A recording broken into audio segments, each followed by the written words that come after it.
Hi friends from around the world. Monetization of your copyright work that seems okay with you, I suppose.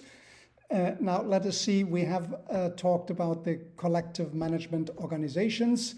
That would be a traditional way to monetize your music artwork, music or whatever, performance or production of movies or whatever it is. Now here we talk about the new way. You may have heard of NFTs. Well, I mentioned NFTs various occasions in my previous videos, namely on trademark designs. But really where it all happens, it should be in copyright, which is here.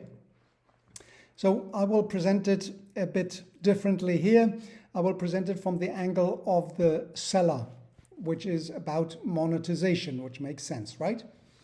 So let me see.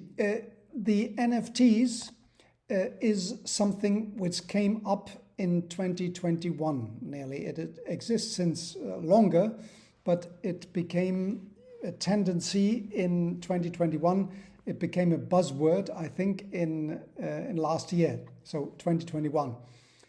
Now, is it a kind of, fashion item which fades away over time, or is it something to stay here?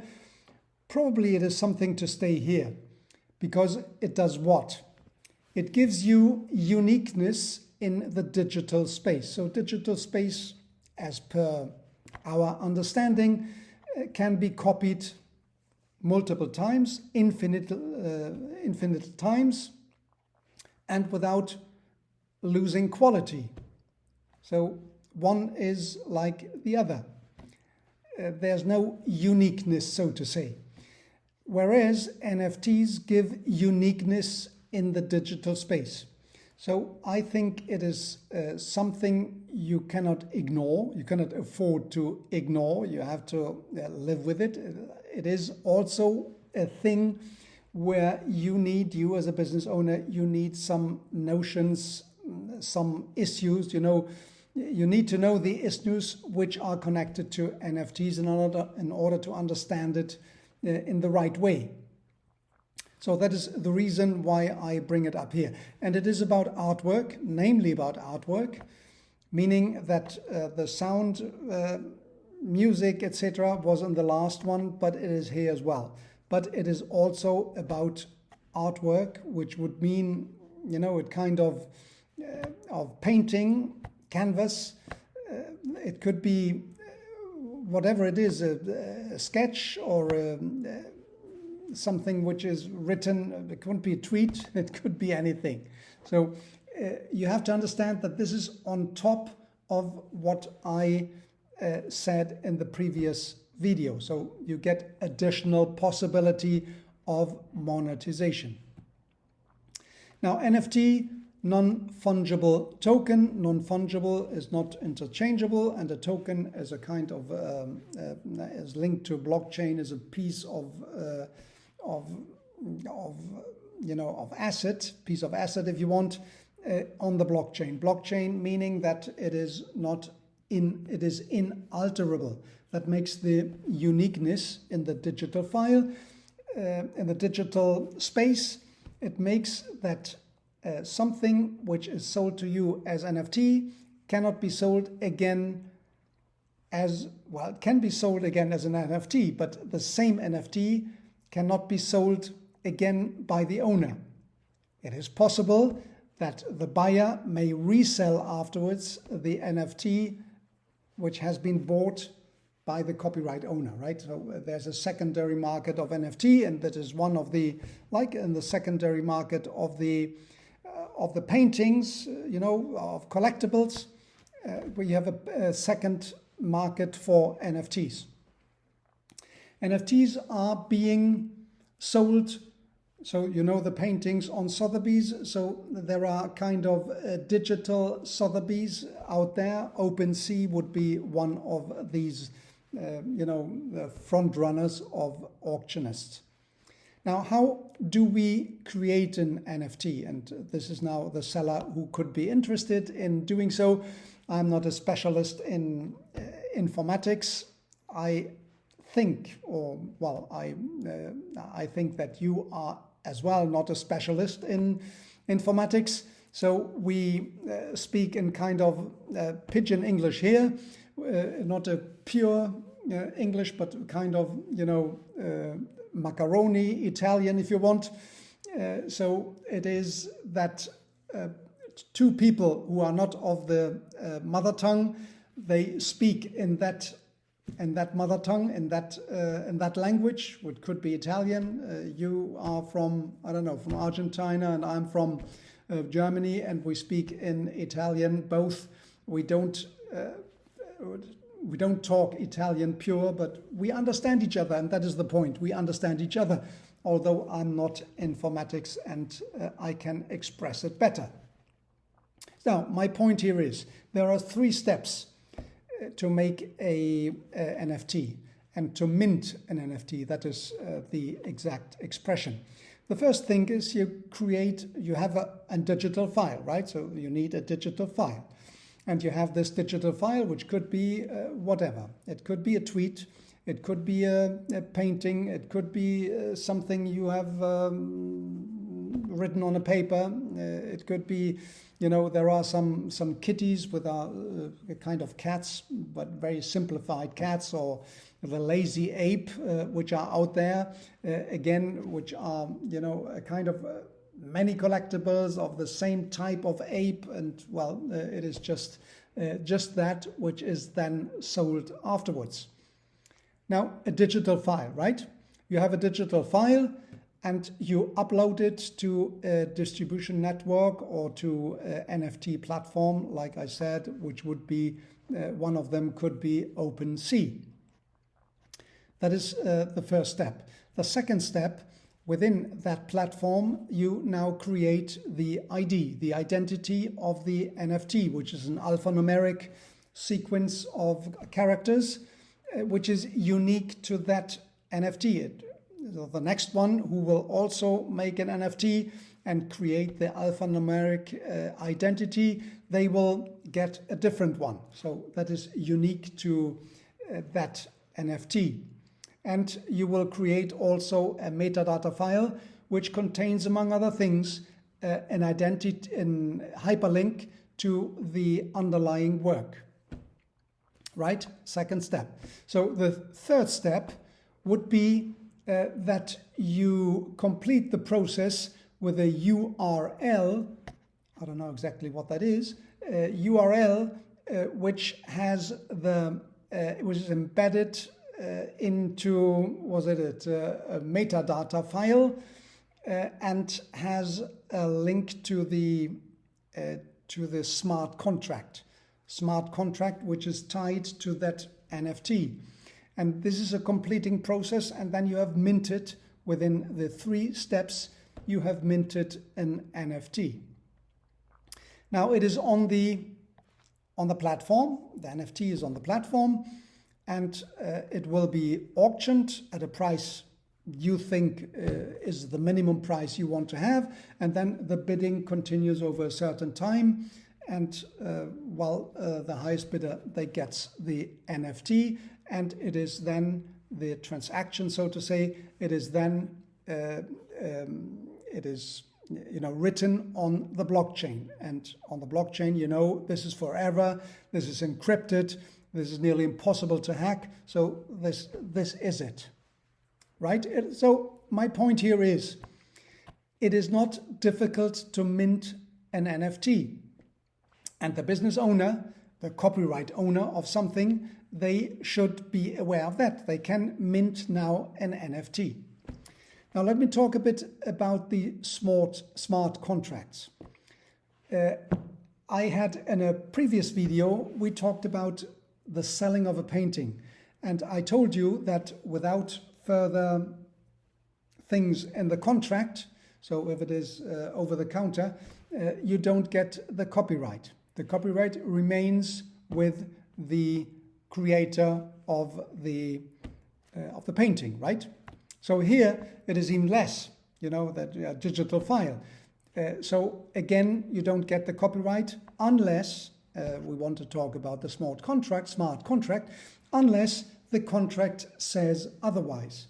So we have a smart contract here, and that smart contract allows you to put some conditions into. One condition would be, for example, I talked you through the secondary market, right? One condition would be that once the NFT has been sold to a buyer, and that buyer wants to sell it on the secondary market to a second buyer, it could be in the smart contract that the original owner, the copyright owner, the creator, it gets a commission from that secondary buy. And that would be a smart contract. Smart contract meaning it is without going to court, it is, so to say, self-enforced. There are some issues within the contract which makes that you do not need to make an enforcement, go to the lawyer, and the lawyer has to do the other lawyer and threaten with court, etc. No, that is not necessary.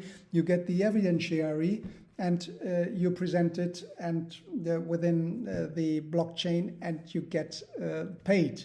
So the smart contract is a kind of self-executing issue depending on the condition you would put in a contract. So the smart contract is a contract like any contract which is out there. So you can put nearly everything into a smart contract. It is if two persons are willing to contract on these terms, well, they can do.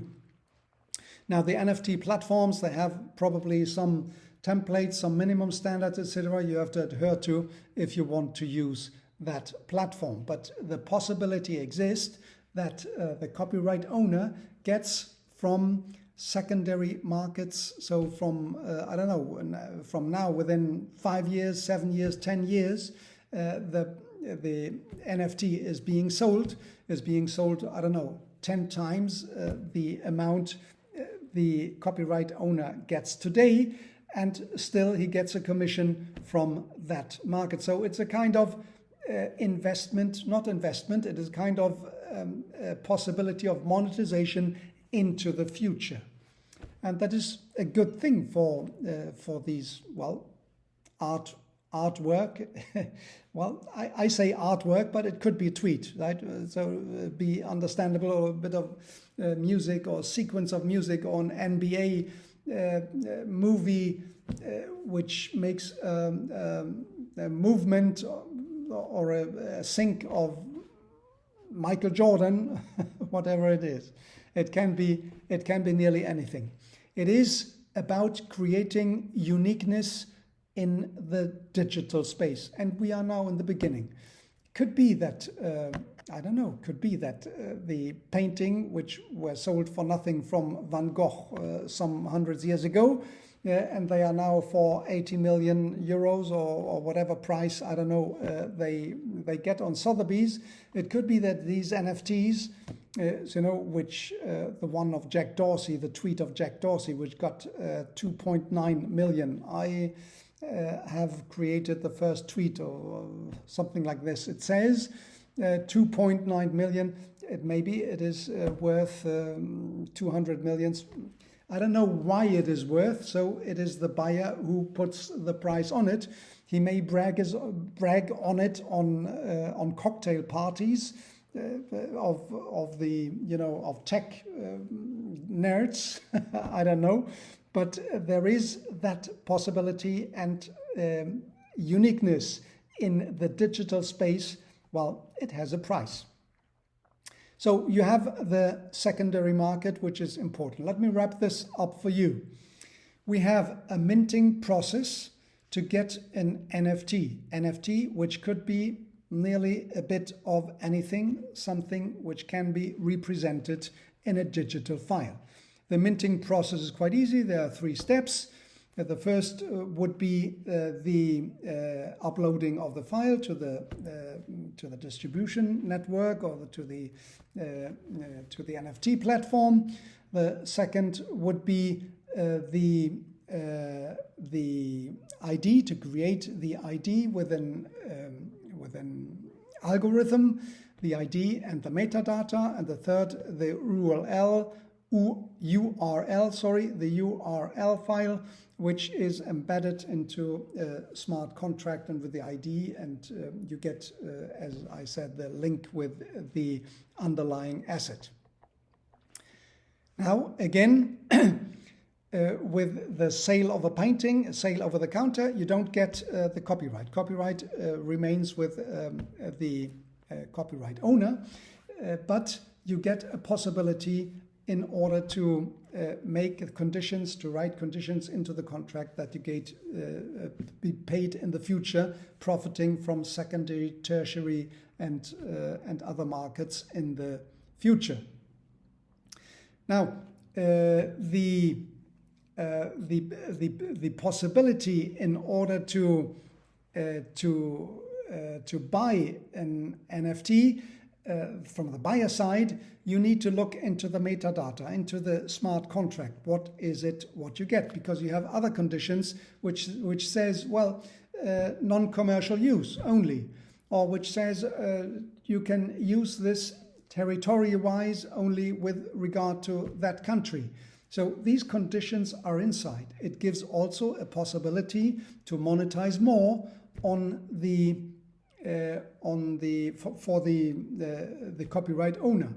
Or the copyright owner, you know, the lithographs. Do you know about the lithographs? No, one creator makes 100 identical copies, but it says there are only 100, that not more. He makes, so to say, the promise to create not more than 100 copies of that one. So there's a limitation. And here it could be the same. So it could be that one NFT is created and the next NFT with the same content can be created as well. So it's an authentication, right? So you get the possibility as an owner of NFT that you get only one, and there's only one is uniqueness, but there's a possibility, look at the contract, where you can, the copyright owner can create more. So that's what I want to tell you about the NFTs. We will look into the future how how everything will be interpreted by the courts once we are in position to know the court rulings.